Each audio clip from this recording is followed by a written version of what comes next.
Hi everyone, welcome back to day 27. We really are on that home straight. Now today we're back with Crafter's Companion and Spectrum Noir, and I want to show you some of my tips for monochromatic colouring because that seemed like a really popular subject when I talked about it last week. So I'm going to be using this Hedgehog hollow stamp. It was designed by Alex Siberia.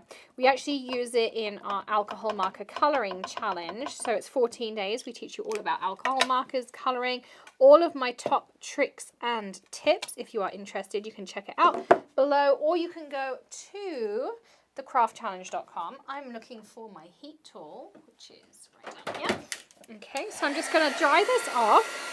And I want to make sure it's reasonably dry because I don't want any smearing, smudging, you know, any of those bad things as we're colouring. And monochromatic colouring is an interesting one. It's something I really enjoy. I love doing sepia tones, blacks and whites, all sorts of different things. But it takes a little bit of a different approach because you have to remember where those white spaces are. So essentially white is your base colour. Normally we use a base colour and then we blend between. But when we're doing monochromatic, the white or the paper is our base colour. So I'm going to pick out, there's a couple of shades of grey in here. These are called ice greys. Ice grey. And these are the ones that we're going to use. So that's 10, 7, 3, 2. Okay, so I'm going to go over here. And as I say, you can either use the white of your paper, or if you feel more comfortable with the idea of having a base colour, choose something super, super light. I'm not entirely sure how light this one is.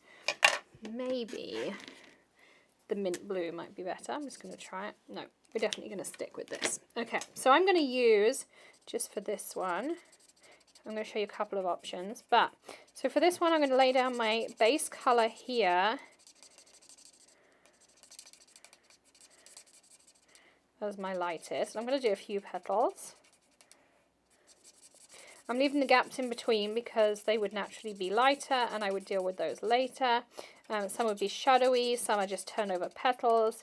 Lots of different things to consider in that, and we consider all of those things in the challenge. So if you want to learn all about colouring, then you can join that. And you get the box with the stamps in and absolutely everything in it as well. So it all comes included.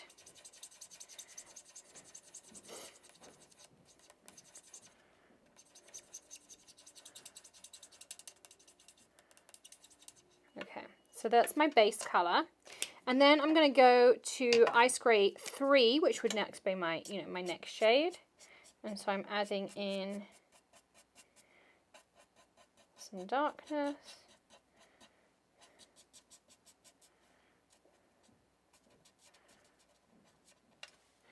And then I'm going to go to my 7, which is super dark. Ooh, wrong nib. Here's my 7.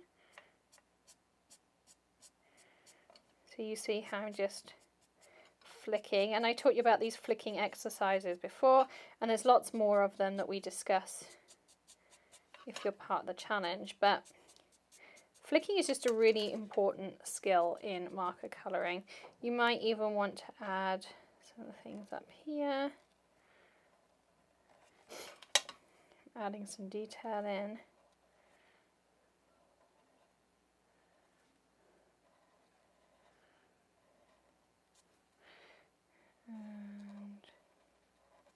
Okay, then I'm going to go back to my lightest and do some more blending, just because I want to soften that. I don't want it too harsh.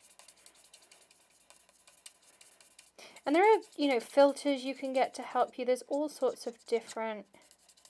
I'm going to end up just adding some more in here.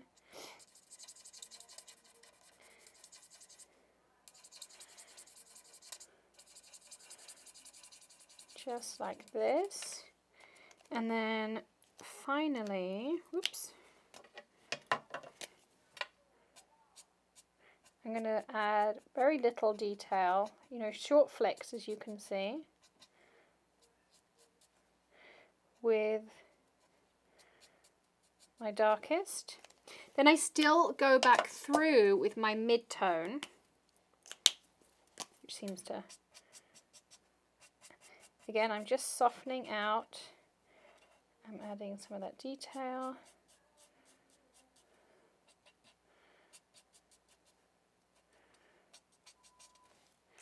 And I'm really kind of doing a sketchy style here, so I'm not adding tons of detail, which I might do. I really ideally would have wanted a slightly lighter base colour, but you can still see how it's coming together. Or I could just use the petal itself and a bit of a blender pen to pre-saturate my cardstock rather. So maybe, you want to pre-saturate, but look how that comes together. Isn't that beautiful? So you can see that, how that's going to be a gorgeous monochromatic flower. You can colour all of those different things in. A few different shades of grey, or laying down a coat of blender first saturates your cardstock, and then you can just really add your extras in that way too. So I hope you enjoyed today's monochromatic colouring. It's one of my favourite techniques. I love doing sepias and greys. I did it back with, I think it was an Altenew or Mama Elephant stamp set a while back, and the Altenew markers definitely. And it just came out beautifully. I coloured it 3 different ways. I coloured it with colour, I did monochromatic, and I did sepia, and all of them just look beautiful. It's just a different skill to learn. So if you enjoyed this, don't forget to hit subscribe, ring the bell, and I'm going to be back tomorrow with an out-the-box idea using string art on our cards, but with a different medium to probably one you've seen before. So come back, join me then, join the community, check out the links in the description below, all of those fun things, and I will see you then. Happy crafting, everyone. Bye.